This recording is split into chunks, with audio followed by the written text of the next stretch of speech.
और अब सियासी मंजरनामे से खबर शामिल करेंगे। इमरान खान का कहना है कि चोरों का टोला हमको हरा नहीं सकता, इन्हें पता है मैच खेलकर ये जीत नहीं सकते, इसीलिए कोशिश कर रहे हैं कि इमरान खान मैच ना खेले। ये चाहते हैं इमरान खान किसी तरह नाअहल हो जाए। कप्तान की पेशावर में घनगरज जलसे से खिताब में कहा कि इन चोरों की मौजूदगी में कौम की इज्जत नहीं हो सकती। यह हुकूमत गिरा के एनआरओ लेना चाहते थे, जो ले लिया। चेयरमैन पीटीआई ने कहा इत्तेहादियों को डर था इमरान खान रह गया तो ये जेल में चले जाएंगे। नवाज शरीफ झूठ बोलकर मुल्क से भागा, बाकियों ने साजिश करके हमारी हुकूमत गिरा दी, अब ये मेरे खिलाफ साजिश कर रहे हैं।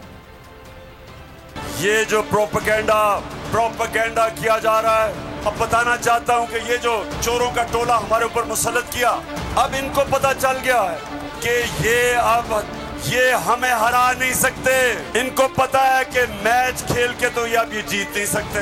इनको पता है कि जब भी इलेक्शन हुआ इन्होंने हारना है।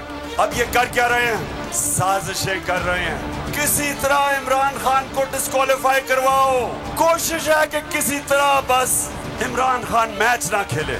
इसलिए ये हुकूमत हमारी कराना चाहते थे कि इमरान खान एहतसाब ना करते। डर ये था कि अगर इमरान खान रह गया तो ये जेल में चले जाएंगे, क्योंकि इन्होंने जो चोरी किया वो पकड़ी जाएगी। मतलब ये कि ये इसलिए गिराना चाहते थे। महंगाई वजह नहीं थी, माइशत वजह नहीं थी, वजह सिर्फ एक थी कि इन्होंने एनआरओ लेना था और 1100 अरब रुपया अपना माफ करवाया। मैं वो चाहता हूं कि वो हमारे पाकिस्तानी बने कि जब आप दुनिया में जाएं तो लोग आपकी इज्जत करें, आपके पासपोर्ट की इज्जत करें।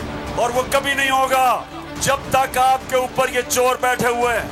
नवाज शरीफ मुल्क का मुजरिम है, अरबों रुपए की प्रॉपर्टीज बाहर इसकी पनामा में पकड़ा गया, सजा हुई इसको। झूठ बोल के मुल्क से बाहर भागा, मफरूर है। सारी कौम के पास जा रहा हूँ, 7 महीने से मैं पब्लिक में हूँ, हर शहर में जा रहा हूँ, अपनी कौम को तैयार कर रहा हूँ। एक बार फिर नंबर 1 सब्सक्राइब करें और बेल दबाएं ताकि कोई खबर रह न जाए।